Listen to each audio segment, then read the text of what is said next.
And Max, do an intro. Hello, everyone. Welcome back to Tin Maxx. We're back with a new and exciting episode talking about a show that has been out for a little bit, but Only I like finally got 3 around to weeks. watching. Sorry about that there, Tin. No, that's fine. I was just waiting. I watched But it as they came out. No, go ahead. We're doing Obi-Wan. Finally. It's about time. It's like a month after everyone stopped caring. But here we are. Did they stop the Tin caring? Maxx though? way. Yes, kind of is, unfortunately. All right, so let's get right into it. Max, what did you think of the show Obi-Wan Kenobi? He's old now, but not as old as he will be. Yeah. No, I mean, I honestly, I thought it was good. There were there were some things that felt a little corny, honestly, in it. There was some acting by specific people that I didn't love. Just to go over the pros, I loved the child acting was fantastic. Little Leia, that actress did a fantastic job. I thought, Evan did a great job as Obi-Wan, of course, again. And, overall, those two as the main characters did a really great job. However, when we get to the secondary characters, I thought the acting was honestly very poor. And it made it where there were a lot of corny moments, and it made it feel like that the main actors weren't doing a good job, but they actually were. And so it was there were just moments where I felt like I was not in the Star Wars universe because I was distracted by the poor acting, if that makes sense. I see what you mean, but there's kind of always been poor acting in Star Wars. No, it's true. The prequels. It's true. But it just, for example, when you watching a fight scene and seeing someone slap a stormtrooper in the head, you're slapping a helmet. That's not going to knock out the stormtrooper. I don't care how strong you are. Yeah, that's not really an acting thing, though. That's a stunt choreography, fight choreography. That's very fair. You know what? That's fair. I mean, that's fair. I will give you that. But I guess that all around, I feel like there were just issues underlying with that, and I do feel like, again, some secondary acting was a little poor in my opinion. But overall, no, I did like Obi-Wan, and I thought it was enjoyable seeing Darth Vader walk through an entire city and demolish the people in it and be just so evil was fantastic. He's just out there snapping necks and dragging people behind him. Yeah, seriously, it was one of those moments where it was great to see Darth Vader in that again, and overall, just honestly having more story to those characters was pretty great. So overall, I think it was good, but there were just some things that I wish could have been better. What were your thoughts there, Tin? I overall liked it. I think it was too long. We can get into it more a little bit later, but it could have been a movie for sure. 100%. And yeah. I honestly didn't really have a problem with any of the acting. It was fine, but I'm not really one that gets bothered by acting too often. So, that could also be why. But no, Sure. yeah, like you said, Ewan McGregor did great. He just fits the character so well. And at this point, he's more Obi-Wan than Alec Guinness is, and it's just great to see him back. Little Leia was phenomenal for a kid actress. She was great. She encapsulated Leia so perfectly at her age. It was kind of amazing to see. It really felt like that character just younger, which I really liked. Hayden, not that we really got to see him outside of the Vader suit all that much. Oh, also full spoilers, by the way. I don't want to tiptoe around stuff. Not that we really get to see him outside of the suit at all, but because he's in the Darth Vader suit doing the Darth Vadering. So yeah, no, that was good for what it was. Yeah, I don't know. Reva was, I don't know. A lot of people hate on the Reva character, and I don't really care either way. I don't think she hurts the show in any kind of way. I do think, just speaking full spoilers, the Reva character, I do understand why she was put in the show. And I think she is an embodiment of the wreckage left behind by Darth Vader. Mm-hmm. If we're just gonna jump into story stuff at this point, what did you think of Reva? Honestly, I want to hear your thoughts on it first. I think you did a really good. I'm curious to see because I have thoughts on it, but I'm curious to see if your opinion would honestly change my thoughts on it. To be honest. Okay, well, here's what I think. Here's why I think Reva was in the show and why it was significant for her to be in the show. She's kind of like I said, the embodiment of the wreckage left behind by Order 66 and very specifically Anakin / Darth Vader. Like, she literally, it's kind of like that old thing about, like, you know how, like, revenge begets revenge and whatever. Like, and Anakin did a lot of damage. He hurt a lot of people, and that hurt turned Reva into what she is in the show. Someone who's so full of hate that she's willing to do whatever it takes almost to get back at that person who hurt her and killed her friends and destroyed the Jedi and everything. And I think, like, it's not really until the last 2 episodes that you kind of understand what she is, and I think she's the consequences of Anakin's actions. Right. You know what I mean? Right. Like, she's there to show the harm he did to people on a more kind of direct, personal way. Because, like, obviously he killed a bunch of people and helped the Empire take over and whatever. But Reva is someone who has literally firsthand experienced the evil of Anakin, and this is what she became from that. And then I think another key part of that is at the very end of the show when she doesn't kill Luke, when she totally has the opportunity to. She knows who he is, I think. It's a little vague. But she kind of has that idea of who Luke is. It would hurt Anakin. It would hurt Darth Vader. But she can't go through with it because even after all Anakin and Darth Vader did to her, she's still not... I don't know. I think she helps enforce that, like, Anakin was truly evil because even she doesn't really sink to the level that he did where he's murdering children, you know? Sure. And that, like, she can still be redeemed. And obviously, like, Vader does get redeemed at some point.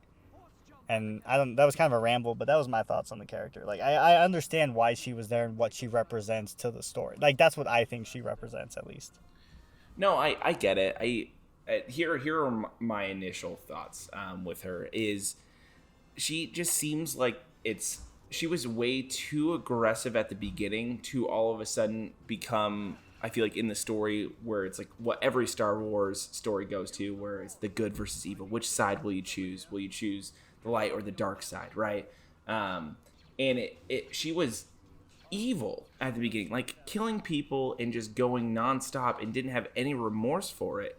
And then it kind of changed into like she can be redeemed, like that whole storyline. Yeah. And for me, that was just really strange because she was being led so much by revenge to all of a sudden get to a point where, like, that, I don't know, it went like Obi-Wan convinced her to not, to be better than what, Darth Vader is, but she was led by revenge the whole time and was kind of being dark. I don't even think it was that. I think it was, she was never as bad as Vader. Like, she was clearly not a good guy. I don't even think at the end of the show she necessarily is like, oh, I'm a Jedi again. We don't know. I think she's getting her own show or whatever, so maybe we'll see what happens with her next. But, like, they leave it open-ended enough that, like, she could still be, like, a very much, like, angry, aggressive person. I think the point of that was that, like, she's not Anakin. She won't go that far. Like, I don't think Obi-Wan had anything to do, really, with her decision not to kill Luke in that moment. Sure. But she had no remorse for innocent lives in the first couple episodes. You know what I'm saying? Like, because all she wanted was revenge against Anakin. And then it became towards the final episodes this, like, well, really, you don't need to hurt all these people. You just need to hurt Anakin. But, like, the entire first couple episodes, she didn't care who she ran through to try to get that revenge. You know what I mean? Like, oh, yeah. Which, again, like the whole light dark side, I mean, when you're getting led by revenge, they start convincing you to do other things, sure, that you wouldn't normally choose to do, but that revenge just takes over.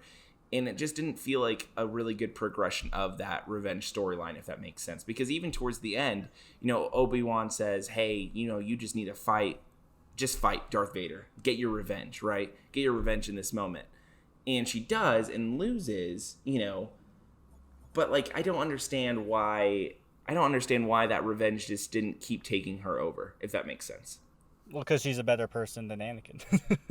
Well, sure, I might get flack understand for that. But it's the whole dark side is you become almost a different person, right? You're becoming a different person because you keep getting fed by this revenge storyline. Does that make sense? Like, yeah. Anakin is a totally different person than what he was in the prequels because he had been led by the dark side so much so. And so he's like lost, right? And that's the whole, like, they always talk about the identity where it's you become Darth Vader. Get redemption.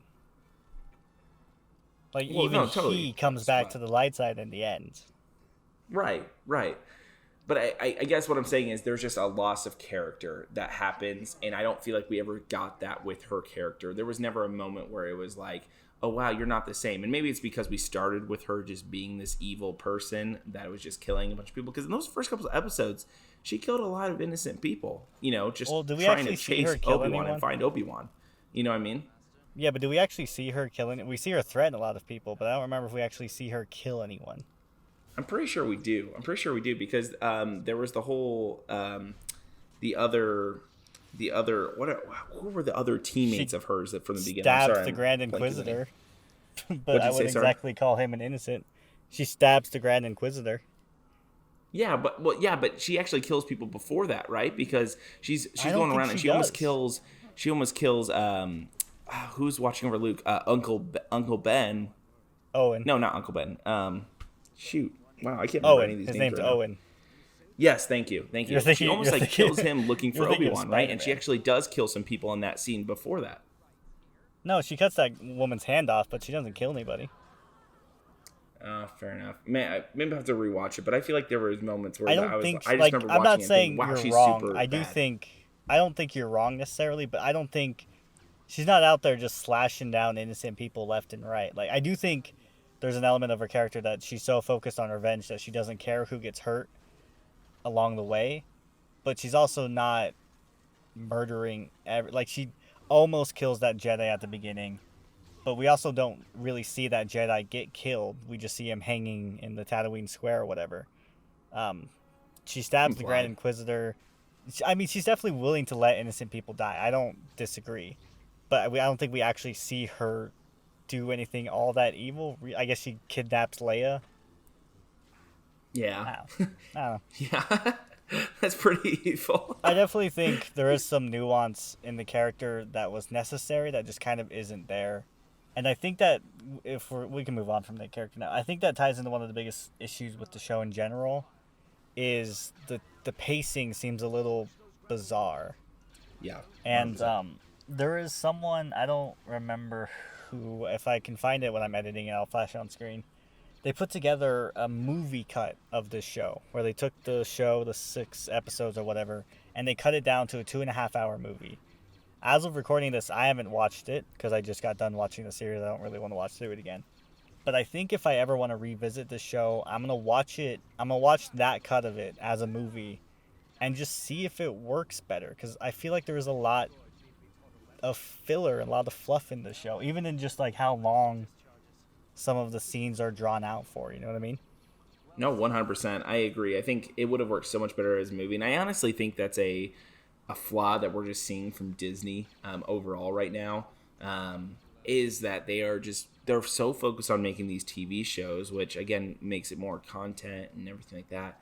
But I'm shocked because you think they would actually make more money from making movies. And a lot of these TV shows, I feel like are just getting drawn out so long where it feels like you're waiting, each week for this next episode. And it's really, there's not a huge payoff. There's a couple that have been fantastic. They started off with a bang with like WandaVision and Loki, and even Moon Knight I think was one that was like fantastic, and I was happy that it had all the time that it did. But there's been a couple TV shows, especially in the Marvel universe, and now this with Star Wars, that I just feel like have been way too drawn out and could have easily been a cool movie that they could have released in theaters and made a ton of money. So I honestly don't really understand the huge motivation behind Disney. I think it's to draw. To draw in subscribers to Disney Plus is what it is. Oh, of course, but I mean, you get the movie on there, right? And then that would hopefully draw them too. Because like Multiverse of Madness is already on Disney Plus that you can stream, and it used to be where you'd have to wait for forever. It feels like to ever watch those type of things. So yeah, well, they just need like exclusive stuff to Disney Plus, because like Netflix Right. has all their shows, and even like HBO Max and Hulu have their own shows. Disney's doing that with the properties they have, whether or not they really need to. You know what I mean? Right. No, totally. I just think when you're doing these big budget items, I think like for example, Obi-Wan. Everyone's been waiting for this long time. You're doing something with it. I think it would work super well to be a movie, and we'll talk about this in another one. But I think Miss Marvel could have been one of those too, and it honestly makes me nervous about I disagree. the future of some of these TV shows that are going to be coming, because I just think that they're getting drawn out, and like you said, I think was perfect. Just they have too much fluff. Yeah, I don't know. I think this one definitely could do with an edit, and also just maybe like a bit more of a higher budget, because I can't really pinpoint like where or why, but Obi-Wan felt cheaper than like The Mandalorian or some of the other totally. like Marvel Disney Plus shows. I think it's the first time where I feel like I could tell that they were shooting using the volume.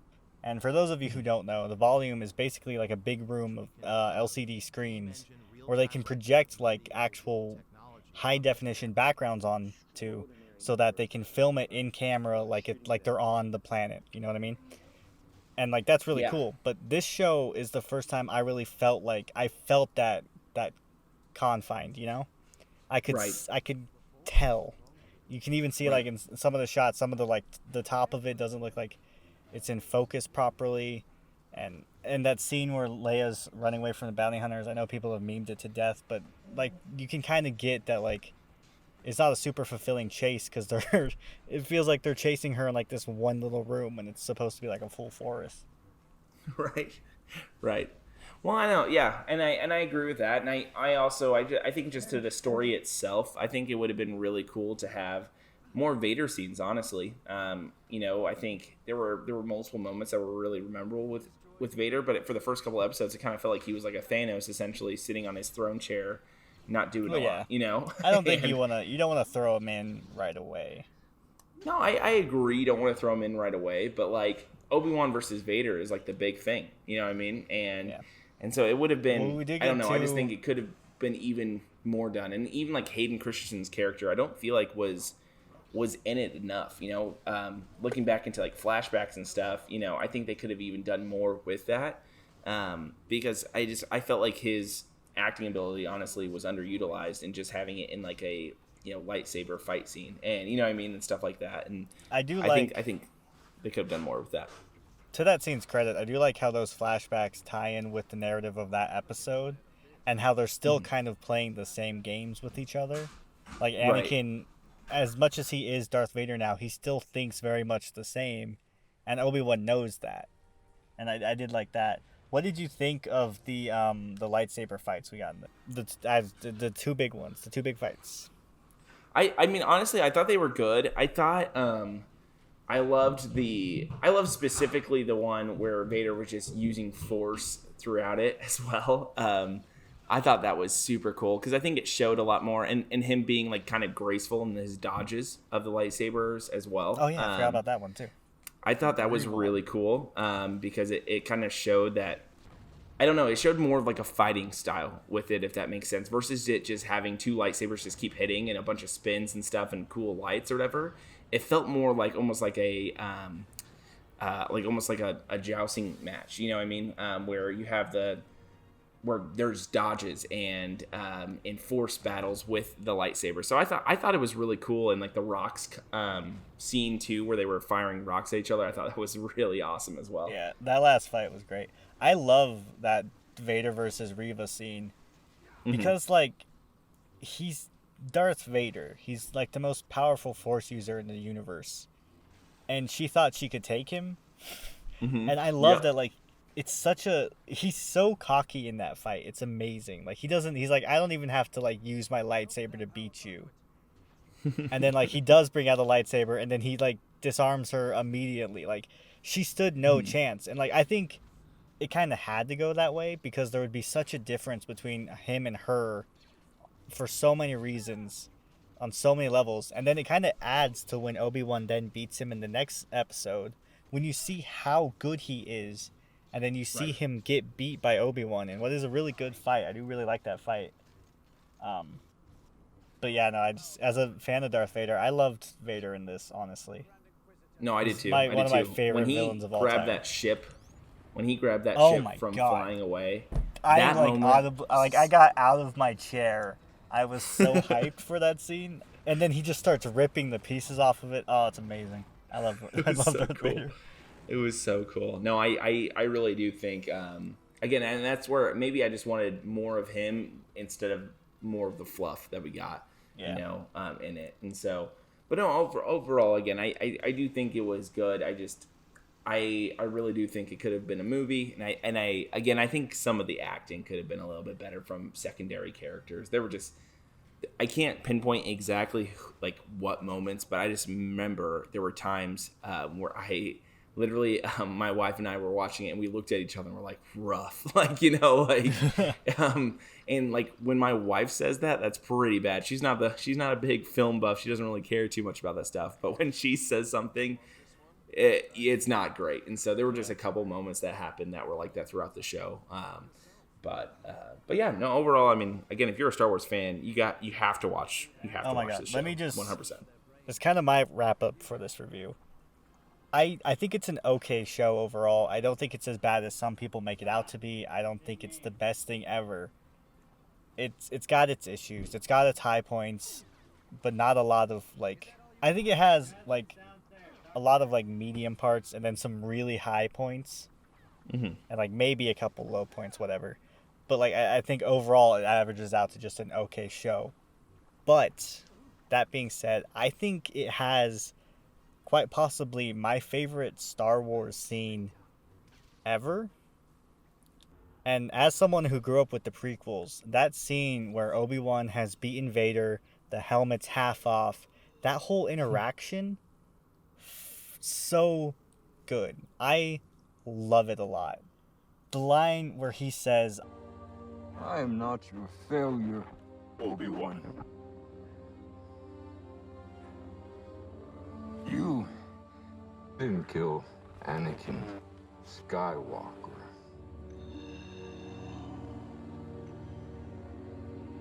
I did." And like the heartbreak on Obi-Wan's face, that scene alone to me sells the whole show. Like that scene alone was enough for me to be like, yes, I'm glad this exists. I'm glad we got to see this. Yep. No, I love that. And seriously, just talking about that moment, that line right there, it was so amazing because I think he said it also just to hurt Obi-Wan even more in that moment, which was so fantastic because the thing that could hurt Obi-Wan the most, more than Obi-Wan had killing him, is himself choosing that and that he would never be able to come back. And that's why Obi-Wan is so sad and says, "You will always be lost." Oh, that moment was so good. It was so good. Real quick, before we wrap this up, do you feel like this breaks Star Wars canon on any level? Because I've heard some people say that, and I don't really see how or why it would. You know what I mean? You know? Yeah, no, I don't think it does at all. Because with Leia, it actually makes sense of why Leia is calling for Obi-Wan's help again. Later, if you're going back to movie number 4, it talks about like Leia is asking for Obi-Wan's help, and so that would make sense why she would ask for that. She would have memories of that. The question is really, would Luke have any memories? He didn't really see anything. He thought it was like Tusken Raiders or whatever. Yeah, I'm sure stuff like that happens on Tatooine all the time. I think that's the only thing that you can maybe say for it, but that's kind of a stretch, and I could see how the original would still stand true even with that, Well, I think it even adds a little bit to the original. Because, in the original, Obi-Wan calls him Darth. Not Vader, not Anakin. He just calls him Darth. And after that interaction we just talked about, that's what he calls him. He calls him Darth in that moment because he knows Anakin is dead. Darth Vader is all that's left. So I think little moments like that kind of help connect things. And I don't think it necessarily needed to be something that was explained. if this show had never come out, we never got that moment, and he called him Darth, it's still kind of just whatever. You just, go with it. But it is one of those things that kind of adds like a little extra bit of dimension to something we've seen before. Sure. A little background to every interaction. The only thing that could, again, just go against it is just, I think, is just Obi-Wan with Luke, in my opinion. Just because at the end they are like, hey, you want to meet him? And he goes up and meets him and gives a toy. Again, because if we're saying that Leia remembers Obi-Wan from that, Luke would probably is the same age, so should be old enough to also remember. Well, Luke does know that. He knows him as Ben. What do you mean? Luke knows who Ben is at the beginning of Star Wars. No, totally, but he's just crazy Ben. Crazy. He just calls him a hermit that lives in the desert. He doesn't call him crazy. I think they have a little bit of a relationship before that. Like, I don't think they're like. I don't know. I don't really see what you mean. Yeah. No. Fair enough. But overall, again, I don't think it ruins the. What did you think of? I don't agree with people when they say that. Yeah. What did you think of the Liam Neeson cameo right at the end? Oh, I thought it was great. I loved that. I thought it was fantastic. Expecting it, but it was still pretty cool to see. Yeah, I thought it was cool. I mean, Liam Neeson's character was not one of my favorites overall, but no, I thought it was cool for Obi-Wan to have that. Well, it's another one of those moments. It just kind of gave him closure. It's another one of those moments that we don't really need to see happen, but having see it happen helps establish stuff later. Because, for those of you who don't know, Qui-Gon is the one who learns to do the Force Ghost stuff. He's the one that figured that out. He tells Yoda, and then, obviously, from here, we know that he teaches Obi-Wan how to do it. Mm-hmm. So, yeah, I don't know. It's a cool little detail. Yeah, it's a nod to that for the future, and it makes it where it all, again, ties together. So it connects a little bit deeper. Yeah, I thought it was a good moment. Cool. Oh, out of 10, how would you rate it? With all the cool moments, it's weird. Again, I think if it was a movie, I think it'd be like an 8.5, maybe even 9 out of 10 if it was a movie. I think because this was a TV show, it was drawn out, and there was, in my opinion, some poor acting at different points. I'd probably give it a 7, maybe a 6.5, but I'll stick with 7 just because of those high moments and how much I did like those. But again, I think it was drawn out too much, and if I wasn't, if I was just a first time watching a Star Wars and watch this, it wouldn't give me enough story to be like, oh, I need to watch Star Wars. But you never should start with this show, obviously. If you hadn't seen any of the Star Wars before, you should watch them in correct order. But if for some reason a casual viewer was just going and watching this at the first time as TV show, I'm sure they wouldn't love it a ton. So I will give it a 6.75 out of 10. What about you? Nice. The show itself, probably like a 7, but that one Darth Vader and Obi-Wan fight and dialogue afterward is a 15 out of 10. So I love it. All right, guys. All right. No, I was just gonna say the highs were highs and the lows were lows. That high was show. Really high. Because I grew up on the prequels, so seeing that interaction alone was worth the price of admission for me. Okay, fair enough. Let us know what you thought of the show down below. We're always interested to see your guys' comments and what you thought of it. Let us know what other kind of stuff you'd like to see us review or talk about. We do like to keep with this Star Wars, Marvel, and DC stuff. But if you want to see other stuff too, let us know. We're open to new stuff. Ain't that right, Max? Yeah, we're always open to new stuff, for sure. So, yeah, make sure to comment down below if there's anything that we should talk about or we need to play / watch. We've been appreciating the comments and the growth recently in the last couple videos. So thanks, guys, for that. And make sure to keep liking other videos, keep subscribing, and we'll keep coming out with some more fun stuff. Yes. Indeed. Well, with that, that was our video. See you guys. Stop, always.